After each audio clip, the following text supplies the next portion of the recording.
Hello students, আজি লৈছো HS second ইয়াৰ half yearly এক্সামৰ কাৰণে ইংলিছৰ যি তোমালোকৰ প্ৰোজ সেকশন আছে প্ৰোজ সেকশনৰ চেপ্টাৰ নম্বৰ 1 দা লাষ্ট লেসন এই চেপ্টাৰটো হাফ ইয়াৰলিৰ কাৰণে মোস্ট ইম্পৰ্টেন্ট কমন কোৱেশ্চন আনসাৰবোৰ লৈছো যিবোৰ কোৱেশ্চন আনসাৰ তোমালোকক অতি সহজতে বুজাবলৈ চেষ্টা কৰিম তাৰ লগতে তোমালোকে পিডিএফও ডাউনলোড কৰিব পাৰিবা গোটে কোৱেশ্চন আনসাৰৰ কেনেকৈ ডাউনলোড কৰিবা তাৰ কাৰণে তোমালোকে ভিডিঅটো সম্পূৰ্ণ চাব লাগিব যদি প্ৰথমবাৰ চেনেললৈ ভিজিট কৰিছা তেতিয়াহলে চেনেলটো সাবস্ক্ৰাইব কৰি বেল আইকনটো প্ৰেছ কৰি অল কৰি ৰাখিবা আৰু আজিৰ পৰা আমাৰ এই চেনেলটো তোমালোকে ইংলিছৰ প্ৰতিটো চেপ্টাৰৰ ইম্পৰ্টেন্ট কোৱেশ্চন আনসাৰসমূহ পাই থাকিবা তাৰ উপৰি তোমালোকৰ যি গ্ৰামাৰ আছে গ্ৰামাৰ সেকশন ৰাইটিং সেকশনৰো তোমালোকে ইম্পৰ্টেন্স কিনি পাই থাকিবা তো চেনেলটো প্লিজ সাবস্ক্ৰাইব কৰিব নাপাহৰিবা First question, how long did MML teach in his school? MML এ কিমান বছৰ স্কুলত মানে কি চাকৰি কৰিছিলে 40 years 40 years এ কৰিছিলে then who was Watson কোন আছিলে Watson কোন আছিলে blacksmith আছিলে right blacksmith's apprentice and then next to কি কৈছে আমাক ইয়াতে what is the name of the blacksmith in the last lesson Watson এখানে মনত ৰাখিবা name of the writer last লেসনৰ নাম যেটো তোমাৰ যেটো ষ্টৰী হয় তাৰ ৰাইটাৰজনৰ নাম কি আলফন্স ডোডেন তাৰপিছত নেক্সট টু যাও why did MML did not scold France for his inability to recite the rule of participle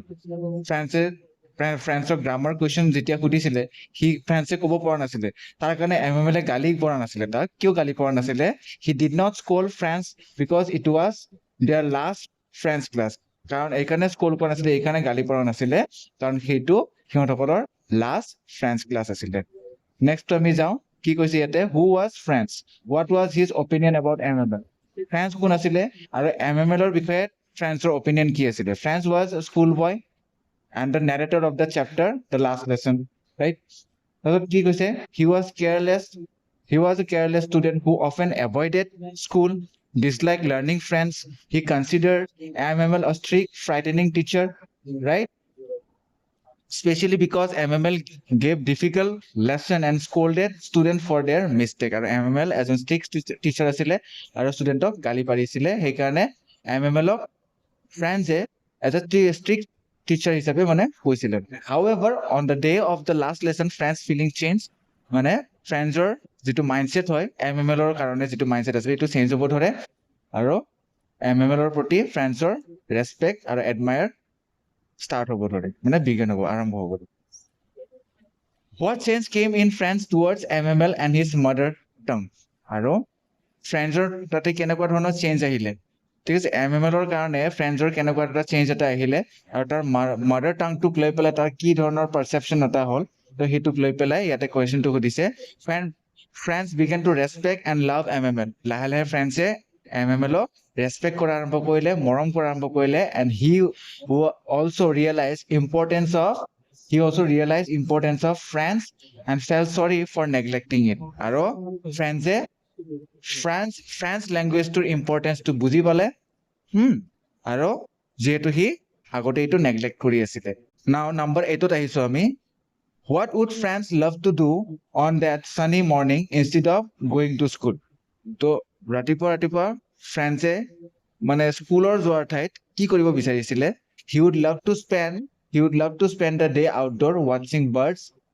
and enjoying nature he মানে চৰাই চিৰিকটি বিলাক নেচাৰটো এনজয় কৰিব বিচাৰিছিলে How different was atmosphere at school on the day of last lesson? তো last লেসনৰ যেটো মানে দিনাখন মানে লাষ্ট লেসন হৈছিলে হেদিনাখন স্কুলৰ এম্বিয়েন্সটো কেনেকুৱা আছিল হেতু সুধিছে আমাক তো স্কুলৰ এম্বিয়েন্সটো কেনেকুৱা আছিল the school was unusually quiet and serious আৰু হেদিনাখন স্কুলটো সিৰিয়াস আছিল বুজি পালা and the villagers also came to attend the last lesson আৰু villagers বিলাকো আহিছিলে last lesson to attend কৰিব কাৰণে why did MML write Vive France এই MML এ কিয় এটো কোৱেশ্চন বহুত ইম্পৰ্টেন্ট হয় 10 নম্বৰ কোৱেশ্চনটো তোমালোকৰ বহুত মানে ইম্পৰ্টেন্ট কোৱেশ্চন হয় দেই হাফিলেৰ কাৰণে তো কি লিখা আছে ইয়াতে Vive France কিয় লিখিছিল MML আৰু এই কাৰণে লিখিছিলে he wrote it to express his love and pride for France and French language he Vive France এই কাৰণে লিখিছিলে কারণ he wanted to express his love and pride toward the France and French language okay What changes came over France after MML announcement আৰু ফ্ৰেণ্ডছৰ মাইণ্ডত কেনেকুৱা এটা change এটা আহিলে যেতিয়া MML ক'লে কি এইটো সিহঁতৰ সকলৰ লাষ্ট লেসন হয় ফ্ৰেণ্ডছৰ মাইণ্ডত কেনেকুৱা এটা চেঞ্জ এটা আহিছিলে তো ফ্ৰেণ্ডছে sad feel কৰিছিলে regretful feel কৰিছিলে he suddenly realized the value of friends and wish he had studied it more seriously আৰু ফ্ৰেণ্ডছে ভাবিব ধৰিলে কি আৰু অলপমান গুৰুত্ব দি যদি সি পঢ়িলে হয় ঠিক আছে নেক্সট আহিছো আমাৰ who asked friends not to hurry to school আৰু কোনে কৈছিলে ফ্ৰেণ্ডছক যে জলদি যাব নালাগে স্কুললৈকে তো এইটো কথা কোনে কৈছিলে ওয়াটছনে কৈছিলে the blacksmith's apprentice who was MML dressed how was MML dressed differently at that day MML হেদিনাখন কি ধৰণে কিমান বেলেগকে মানে কাপোৰ পিন্ধি আহিছিলে MML হেদিনাখন এটা special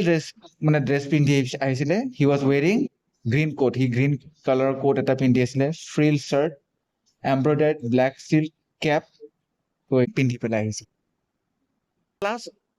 for the last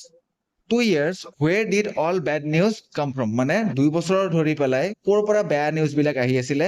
all the bad news came from the bulletin board at the town hall মানে বুলেটিন বৰ্ডখনৰ পৰা আহিছিলে যিটো টাউন হলত আছিলে give a character sketch of MML ৰ character sketch এটা লিখিব কৈছে ইয়াতে MML কেনেকুৱা ধৰণৰ এজন ব্যক্তি আছিলে MML was a strict sincere and dedicated teacher MML এজন sincere strict dedicated teacher আছিলে তেখেত patriotic আছিলে kind আৰু caring আছিলে তেখেতে ইলাক love for আৰু হি ফ্ৰেঞ্চ ল্যাঙ্গুৱেজটো বহুত মৰম কৰিছিলে আৰু হি ফ্ৰেঞ্চৰ ফ্ৰীডমটো বিচাৰিছিলে ঠিক আছে while will they make them sing in German even the pigeons এই কথাটো কোনে কৈছিলে এই কথাটো কৈছিলে কোনে এই কথাটো ফ্ৰেঞ্চে কৈছিলে কি এই পাৰ চৰাইবিলাককো ফ্ৰেঞ্চত কথা কোৱাব বা ফ্ৰেঞ্চত গান গোৱাব নেকি জাৰ্মানত গান গোৱাব নেকি এইটো মানে ফ্ৰেঞ্চে এনেকুৱাকে ভাবিছিলে মানে পাৰ চৰাইবিলাককো জাৰ্মান ল্যাঙ্গুৱেজত গান গোৱাব নেকি তো এনেকুৱাকে ফ্ৰেঞ্চে ভাবিছিলে আৰু ফ্ৰেঞ্চে এইটো কথা কি কাৰণত কৈছিলে আৰু এইটো আসল মিনিংটো কি কৈছে কি ফ্ৰেঞ্চে এই কাৰণে এইটো কথা কৈছিলে কি French feared that the German language would completely replace French in Alsace মানে ফ্ৰেঞ্চে এটা ভয় খাইছিলে কি জাৰ্মান ল্যাঙ্গুৱেজটোৱে কমপ্লিটলি ফ্ৰান্সক মানে ডিফিট কৰি ল'ব কমপ্লিটলি মানে ৰিপ্লেচ কৰি দিব এইটো কথা ফ্ৰেঞ্চৰ এটা ভয় এটা আহিছিলে মানে মাইণ্ডত সেইকাৰণে সি কৈছিলে কি সিহঁতে ফ্ৰেঞ্চে সেইকাৰণে কৈছিলে কি পাৰ চৰাইবিলাককো ফ্ৰেঞ্চ ল্যাঙ্গুৱেজত গান গোৱাব নেকি এনেকুৱাকে কৈছিলে ঠিক আছে what is the great trouble of Alsace with Alsace আৰু এলচেছৰ চবতকে ডাঙৰ ট্ৰাবলটো কি আছিলে ডাঙৰ ট্ৰাবলটো এইটোৱে আছিলে কি এলচেছৰ মানুহবিলাকে কেতিয়াও ফ্ৰেঞ্চ ল্যাঙ্গুৱেজটো গুৰুত্ব দিয়া নাছিলে সিহঁতসকলে স্কুল এটেন্ড কৰা নাছিলে এইটো মনত ৰাখিবা দে এইটো কোৱেশ্চনটো বহুত ইম্পৰ্টেন্ট হয় what is the great trouble in Alsace এইটো বহুত ইম্পৰ্টেন্ট কোৱেশ্চন হয় তোমালোকৰ